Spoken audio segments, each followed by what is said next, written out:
Welcome to our lectures on ethics. In this first lecture, I'll provide a brief introduction to ethics, examine some initial definitions of ethics and closely related terms like morals or morality. Then I'll briefly go over the subject matter of ethics itself, in other words, the different areas or types of inquiry that fall under the general umbrella of ethics, and examine some of the central questions in these areas of inquiry. The French Algerian existential philosopher and Nobel laureate Albert Camus once remarked that a man without ethics is a wild beast loosed upon the world. Now, what this quote and all the other quotes, which I won't read out loud here, all seem to suggest is that the type of person we are and the way we act are somehow essential features of our humanity or humanness. That a human being does not merely act on the basis of raw instinct. In other words, the way we reason, our emotions and imaginations, the judgments we make, and so on, all of these go a long way in defining who we are as an individual and as a part of a larger community. So, throughout this course, we will be examining a variety of such views.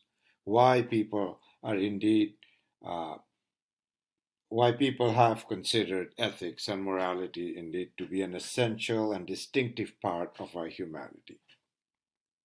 Now, these quotes also point out that ethics has a long and illustrious history. It is one of the oldest areas of human inquiry. As a philosophical discipline, ethics originated over 2,500 years ago in ancient China. In the West, Socrates and a group of teachers known as sophists are often considered the first moral philosophers in the European tradition.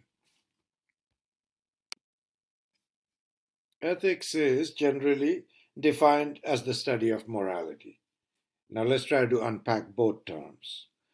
John Day, in a fine book called Introduction to Ethics, defines ethics as the study of right and wrong, or of the good and bad, ends or goals to pursue in life. In other words, ethic tells us how we ought to live, what actions we ought to do or not do in the conduct of our life. So it has therefore always historically been thought of as an eminently practical discipline, not simply a matter of knowing, but acting or doing on the basis of knowing. Morality has a very, very close meaning to this. Morality consists of the standards of what is right or wrong, good or bad. Now, these standards could be handed down by tradition or custom, and that is often referred to as conventional morality, or these can be standards that are arrived at through our use of reason. Or the definition below does not mention that as an outcome of our emotional or imaginative state. So the definitions already seem to tell us that the two words, ethics and morality, are quite closely related, almost interchangeable. In fact, they have been historically interchangeable, just like we will use them interchangeably in the classroom. I'll refer, sometimes even in the same sentence, ethics, and then I'll call the same thing morality. If we are just etymologically, meaning looking at the roots of the words, the word ethics is derived from the Greek word ethos. It is one of the three well known modes of persuasion that we try to persuade others through the use of our emotion or imagination or sympathy, empathy. These often fall under the Greek term pathos. Similarly, we try to persuade others through the use of logic and reason, falls under the category of logos, and similarly, ethos, where we rely on certain moral authority or judgment in trying to persuade others. Now, ethos has two meanings in Greek. First, in the singular, it refers to character of a person, let's say, and in the plural, it refers to customs. The word moral comes from the Latin word moralis. Now, here it's important to note that when the Latin speakers, particularly talking about, say, Romans in ancient times, and later Latin speakers in the Middle Ages, when Latin speakers, when they were reading Greek texts, every time they came across the word ethos, they translated it as moralis or mores or some derivative thereof. And here too, we get the same two meanings. In the singular, it refers to character, in the plural, it refers to custom. Now, the study of ethics can be broadly divided into at least four distinctive areas. Now, the first one is called descriptive ethics, and as the name suggests, it describes what a group of people believe to be right or wrong, good or bad or evil, without necessarily making any judgments about those standards or whether they or any people should hold those values. So, descriptive ethics basically refers to actual beliefs, customs, conventions, principles, practices of peoples and cultures in different places or over time. This can be contrasted with the next line of inquiry, normative ethics.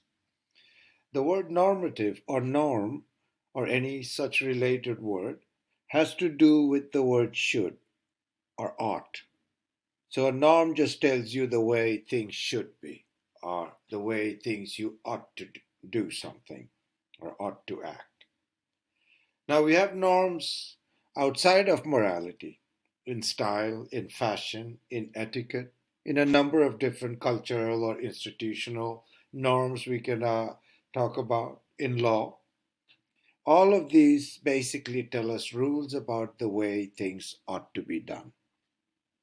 For example, in some cultures, you ought to wear black to the funeral.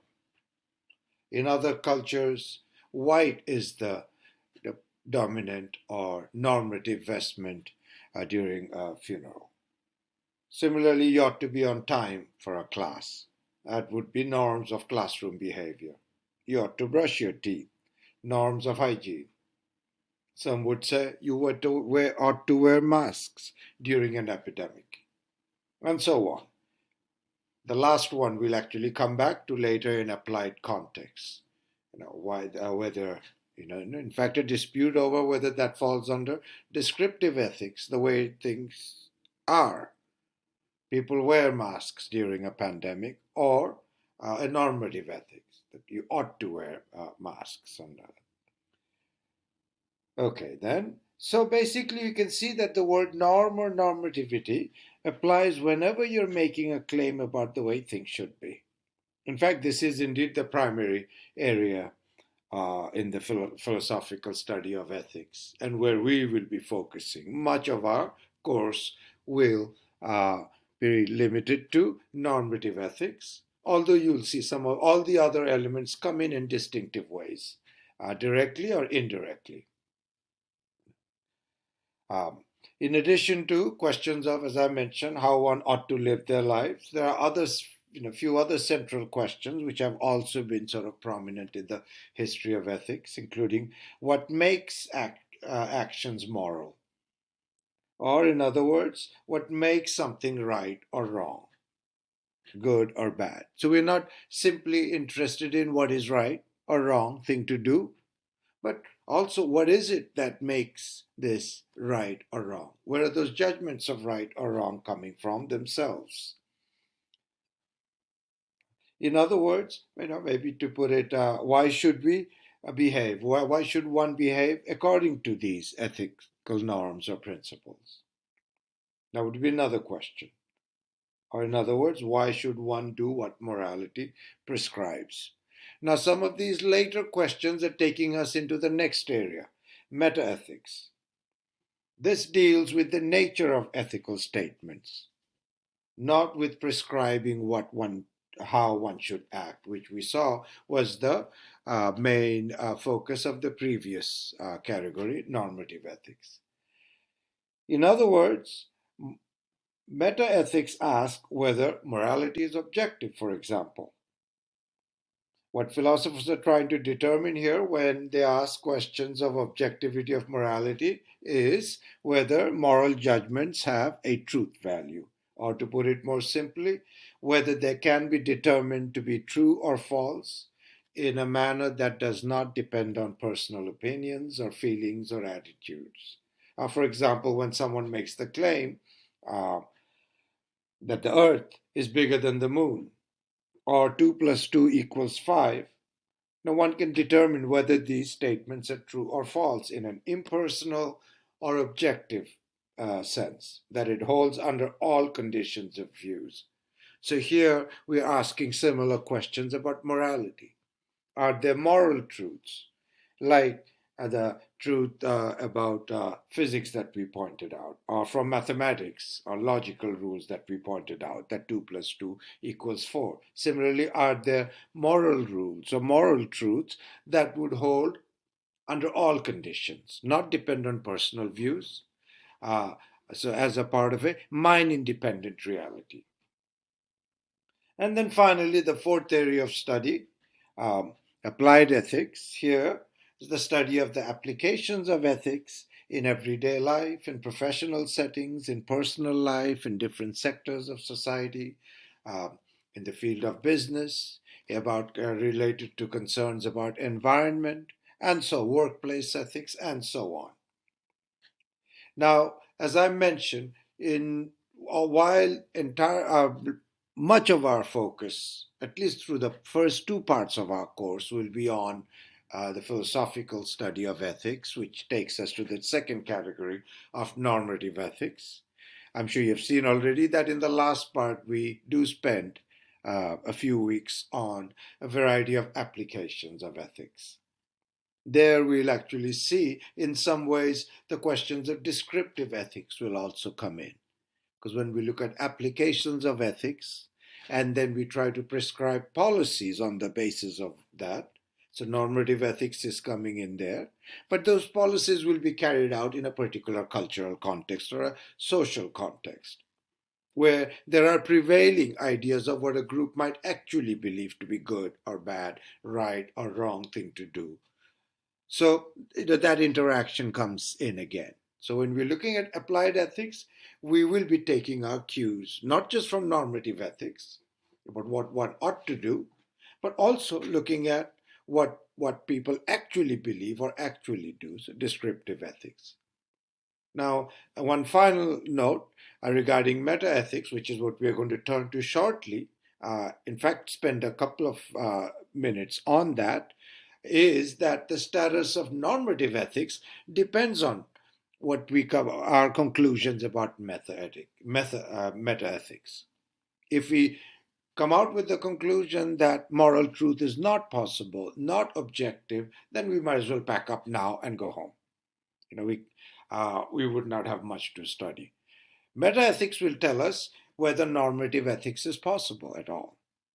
If ethics is all a term we'll see relative, and it depends and varies from person to person or culture to culture, we will find that that poses challenges for normative ethics in ways that are not necessarily successfully overcome. So we're going to spend a few minutes on metaethics, what that means, what are the different questions and disputes or contestations that come up in that area of